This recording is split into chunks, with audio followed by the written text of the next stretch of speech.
The warmth of the cafe and reassuring smell of coffee, the sounds of traffic beyond the glass, all of it was a comfort as Kaya led us to a table at the back of the cafe. Entering from the back felt a little different from entering through the front of the store. It was difficult to pinpoint, but there was something different about the atmosphere.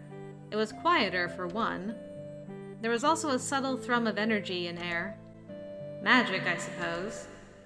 We slid into the seats and Kaya gave me a solemn look.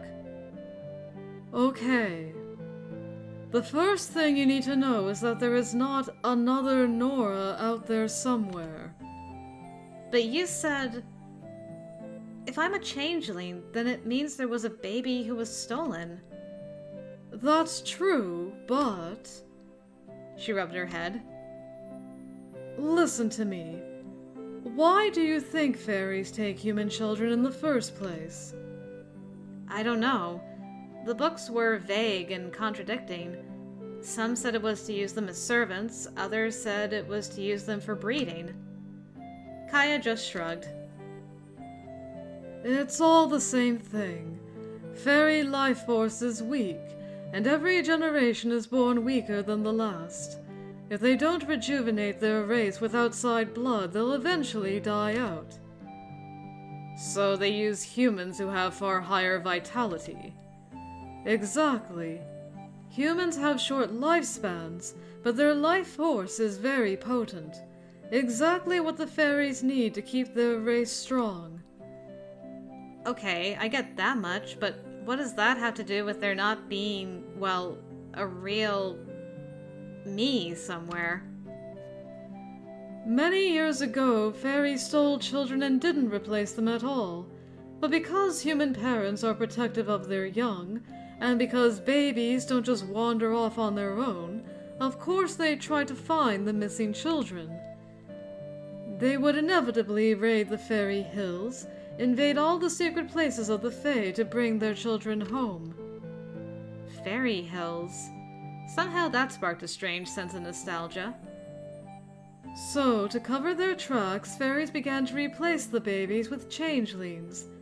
The elderly, or even their own babies who would return to fairy on their own someday. But tell me this, how good do you think fairies are at acting human? I thought about Brenna and all her strange antics. Probably not very. Exactly. The glamour wears off and they're discovered, or they behave strangely and they're discovered. Humans are resourceful. They devised all sorts of ways to trick the Fae into revealing themselves and having to go home. And if that failed, the changeling would surely fall victim to abuse and murder. You read that in your studies as well, probably. Yeah.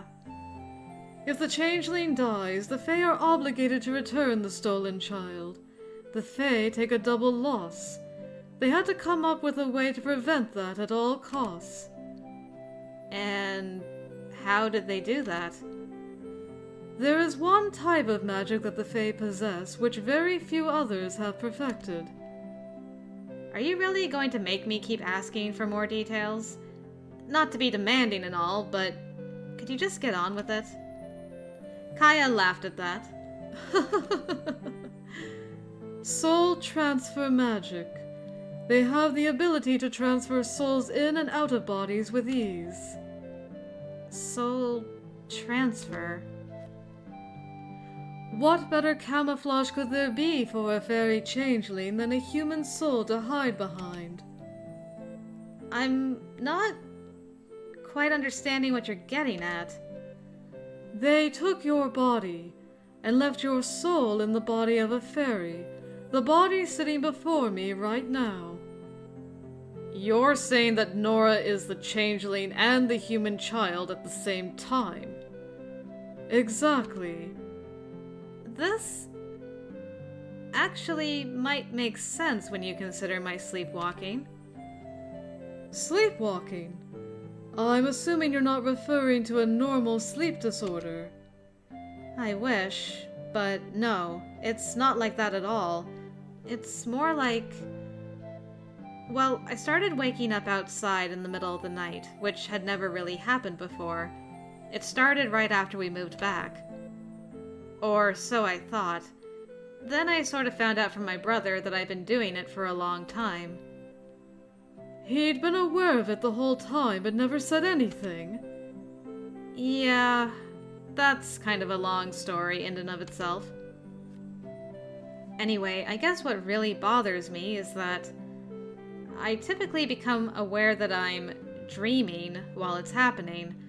I can tell I'm moving around or walking, but it's like someone else is controlling my body, and I'm just wrapped up in darkness, being dragged along.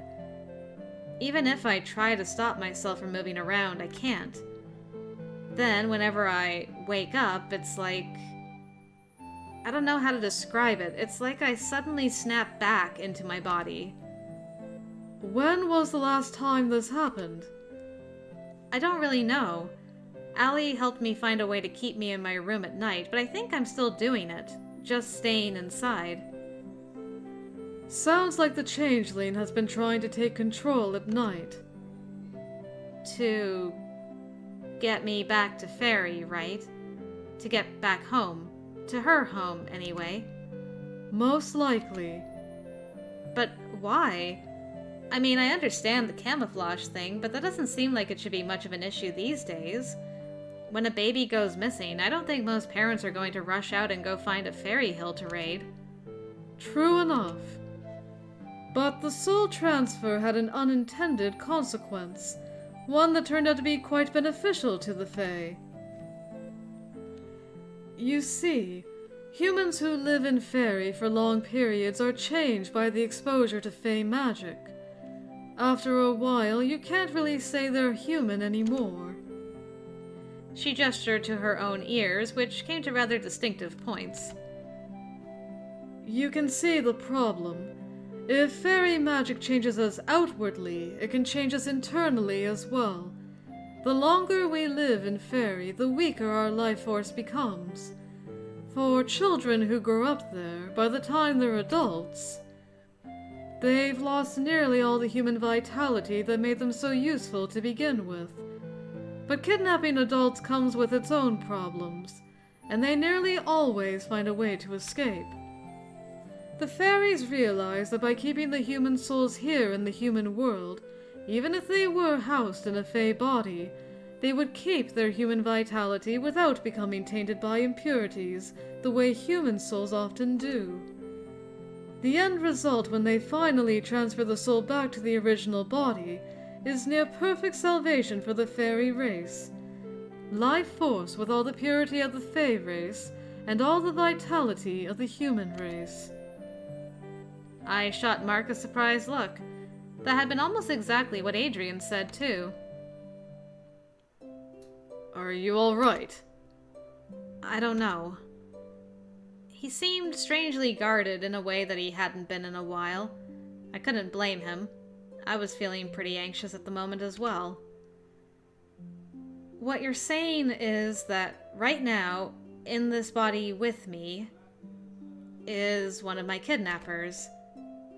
I can't even wrap my mind around how they think this is okay.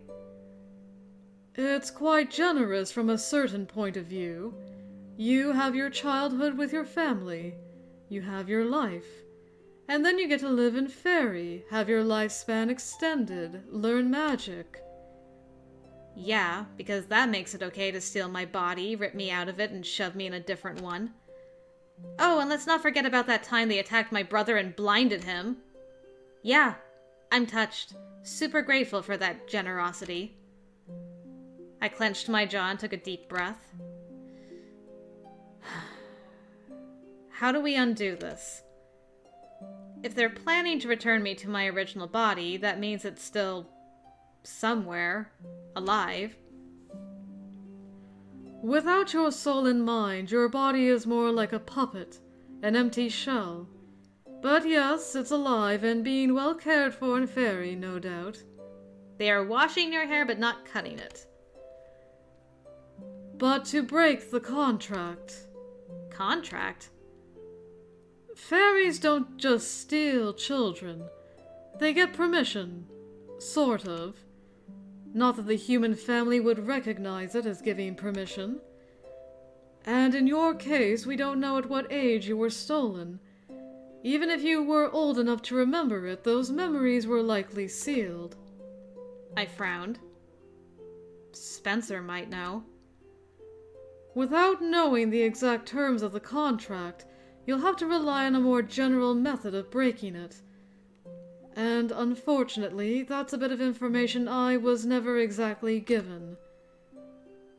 I just can't get over the fact that fairies can create a contract with a child, then erase their memories of it, and just get away with it. Unfortunately, Fae are largely unregulated by the NPRA. Maybe they need to start being regulated. I was kidnapped and had my soul moved into another body like some kind of demented version of musical chairs. Do you even know how much this has screwed up my life? Do you know how much my family suffered? And I don't even know why! Spencer was right. It would be better if none of this supernatural stuff even existed. I said, while sitting at a table with a whatever Kaya counted as, and a vampire. Ugh. The words slipped out before I even realized what I was saying. Unfortunately, it does exist. I understand why you're upset, but that isn't going to help. Fairies are horrible. You won't get arguments from me on that. There are some Fae in town that might be willing to help you out. Ewan's father, that cat who lurks around your school. Brenna? I don't know. We can see if Corvin can unseal your memories. Corvin? He's a part of the murder as well. Yeah, but he's kind of, you know, does finger on the side of the head in a circular motion. He's more adept than he seems. But you should know that having someone go through your memories is a bit invasive? To say the least. I'm almost getting used to having people run around in my head at this point. I'll consider it as a last resort.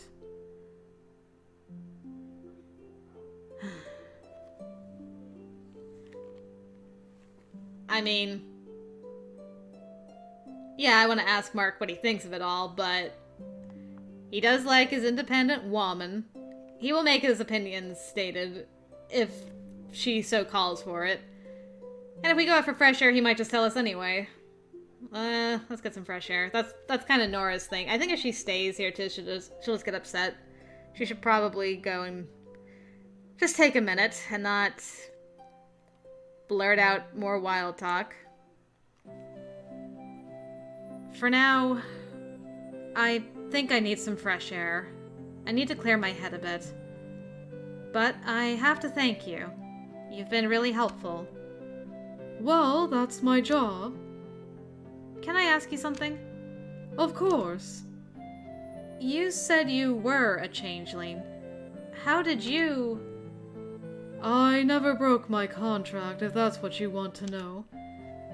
The contract automatically expires as soon as the Fae return you to your body. But that doesn't mean they'll just let you leave.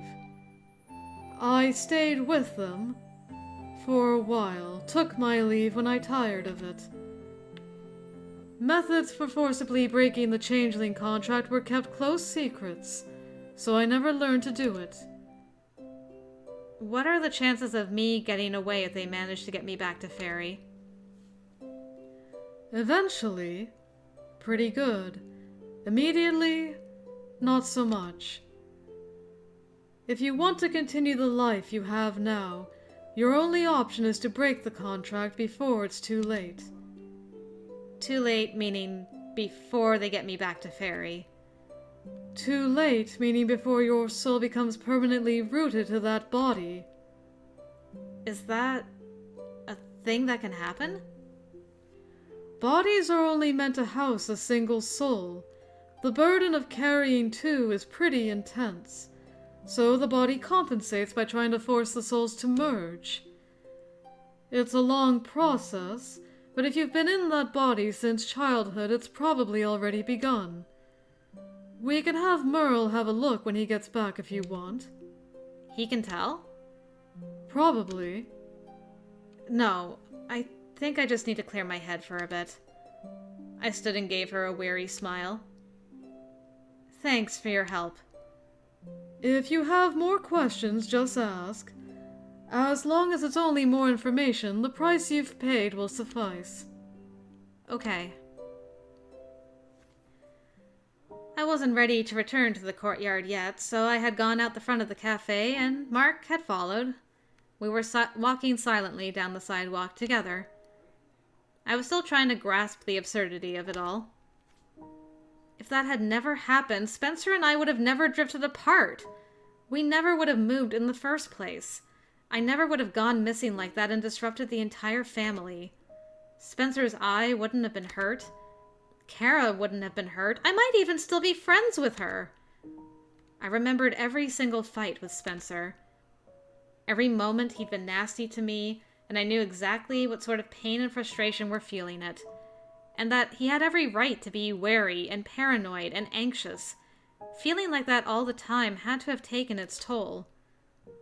I was suddenly intensely aware of all the things I had lost because of this. It was so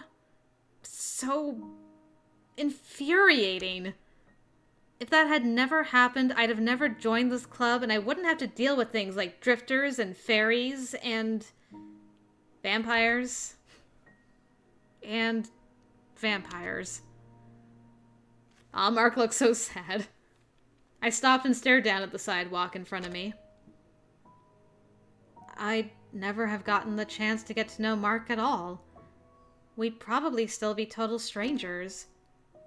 I didn't like that either. Aw, Mark, stop making me cry, man. I'm glad to know that I was in there somewhere. A pity I'm a part of the paranormal community you wish didn't exist. It was the first thing he said since we left the cafe. Reading my mind again.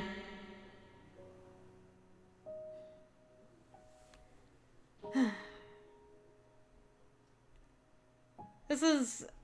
don't yell at him.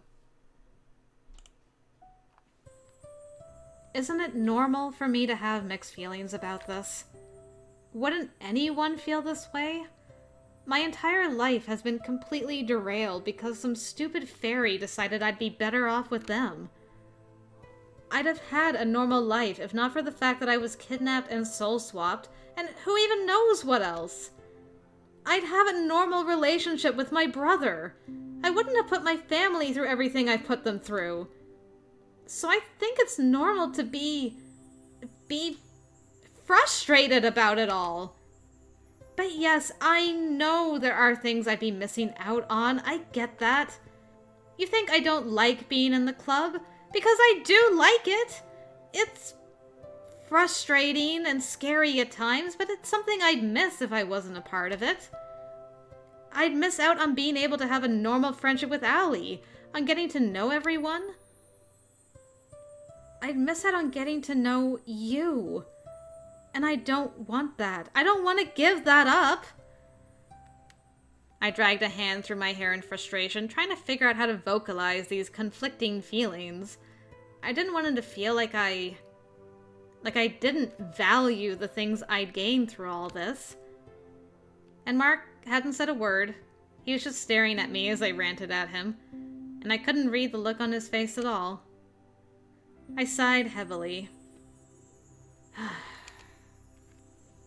I'm sorry, but I can't ignore what I've lost in favor of what I've gained, Mark. I wish I could. This would be so much easier if I could just shrug this all off. But that's not how it works. You can't expect me to act like this isn't a big deal. That was not the way I was expecting this to go. You are just a normal human, just like the rest of them. You may be masquerading as a fae, but you're just a human at the core. Helpless, prone to getting involved in things you shouldn't. Then blaming everyone but yourself for the consequences. That isn't fair! It is fair. You're placing all the blame on the Fae without stopping to consider what you did to initiate the contract in the first place. And then you go on to blame the entirety of the supernatural community because you've been inconvenienced. Inconvenienced? Is that what you consider being held prisoner in another realm so I can be used for a broodmare? Is that what you consider being attacked and blinded the way Spencer was? Do you think my parents are going to feel inconvenience when they lose their daughter? For good, this time. You're pretty damn quick to disparage humans for their tendency to get into trouble. But what about your tendency to trivialize what they go through because of some of the supernatural community? Why do you act like it's such a problem for us to react negatively to all this? Where's the fairness in that? It's not fair. Life isn't fair.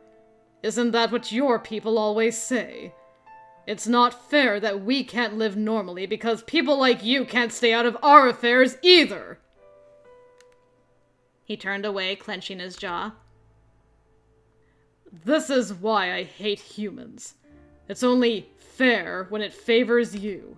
I didn't say that! I can't believe this.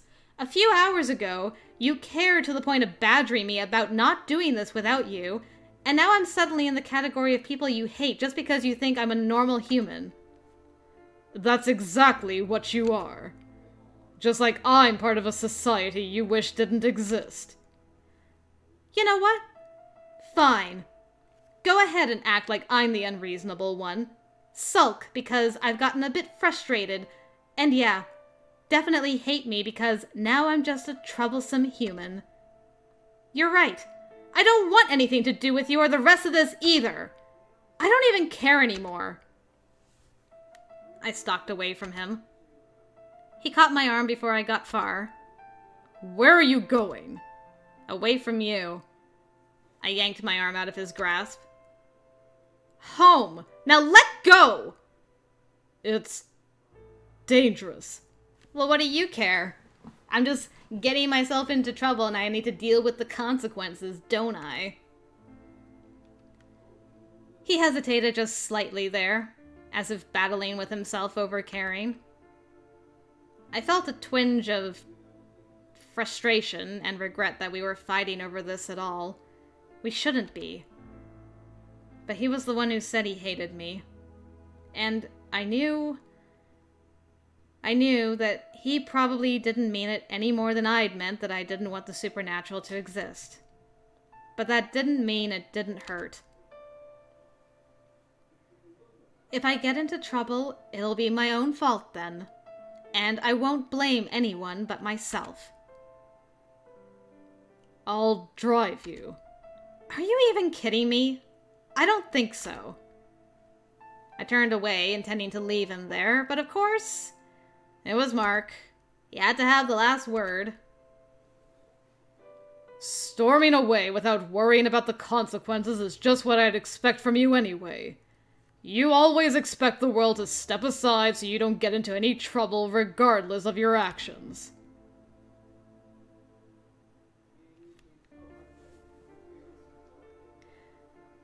Violence was the only option. I hurled my book bag at him with all the force I could muster when he said that. I didn't ask for your damn opinion!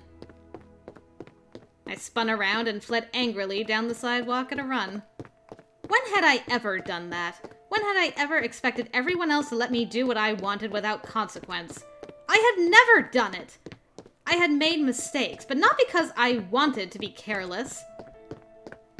Tears were stinging my eyes as I ran, more out of anger and frustration than anything else. I ran for at least a block before I finally slowed to catch my breath. I gripped a lamppost, doubling over as I breathed heavily. The chilly air burned my throat. Old tree lady, could you... I was gonna say climb a tree, but you are a tree. Never mind. In this case, this is not Nora's fault. This is Mark's fault for being an ass. Why you gotta be a tsundere ass. Ugh. You were doing so well up to this point. Anyway, tree lady. Are you okay, dear? I straightened immediately at the sound of the voice, a little embarrassed at the thought that someone had seen me running down the street like a lunatic. I'm fine. Just getting a little afternoon exercise. Yeah. You're alone today. What? I looked over my shoulder and stifled a startled scream when I saw who it was. The old woman from the other day.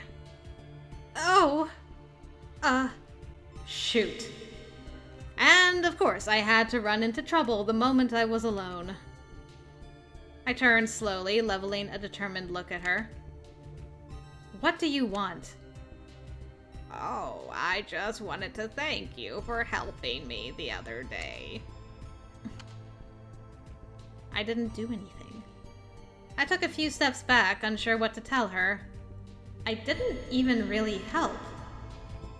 The woman smiled, a smile that did not look friendly or at all thankful. She reached a gnarled hand toward me as she watched me with those strange black eyes. I reeled backwards to avoid her hand. The heel of my boot caught in a low spot in the sidewalk and I nearly lost my footing. The woman's hand raked through my hair. I took off at a run, hoping she wouldn't follow me. She's fast, though. And hoping she was just a drifter that would find her way out of town after the weekend. To my relief, she didn't follow me. I stopped just past the last buildings of the town square, my chest aching and burning from the cold air. It was then that I noticed the white streak in my hair. I picked up the lock to examine it. Did that woman do this? I was glad it was on the underside where I could easily cover it, but what the heck? I felt like I'd read something about that. Something about a tree spirit that left a white mark when it touched you, and if it touched your heart, it would kill you. But on the head, it would only inflict madness. Jeez, I'm glad she only got my hair. Fairies sucked. All of them. I hadn't done a damn thing to that stupid woman. I shivered and started walking quickly toward my house, trying to stay alert in case she came back for round 2. I had reached the bridge in the neighborhood before I took another break. I was glad we didn't live too far from the town, but after that encounter, I was wishing we lived closer in. A 10-minute walk wasn't a lot usually, but it felt like an eternity when you were worried some creepy lady was going to jump out of the bushes and assault you again. I paused briefly to lean against the railing and look out at the fading light reflecting on the trickling water. Today sucked. On one hand, the changeling thing was unexpectedly settled, at least insofar as now I knew what I was. I still need to figure out how to solve the problem, though. I guess I should be grateful I had some direction. That's what I was going to focus on the next few days. And other things I was just going to not think about. I spun around, glaring at the driver who dared honk at me when I wasn't even on the road. Oh. Spencer. He pulled to a stop and rolled the window down. What are you doing? Nothing. Just watching the water. I opened the door and hopped in without asking. Sorry, I walked today. I'm tired. You walked? Yeah, I walked. We rode in silence the rest of the way, and he didn't ask again. I spent the evening texting Allie to update her on what happened. I left out the fight with Mark, at least for now. I was trying not to think about it, but it was hard. I was so used to hearing from him before bed that I couldn't help but notice the specific lack of text before bed. But as much as I wanted to mope and be upset about it, I just kept telling myself I had other things to focus on. With luck, all of this would be over soon.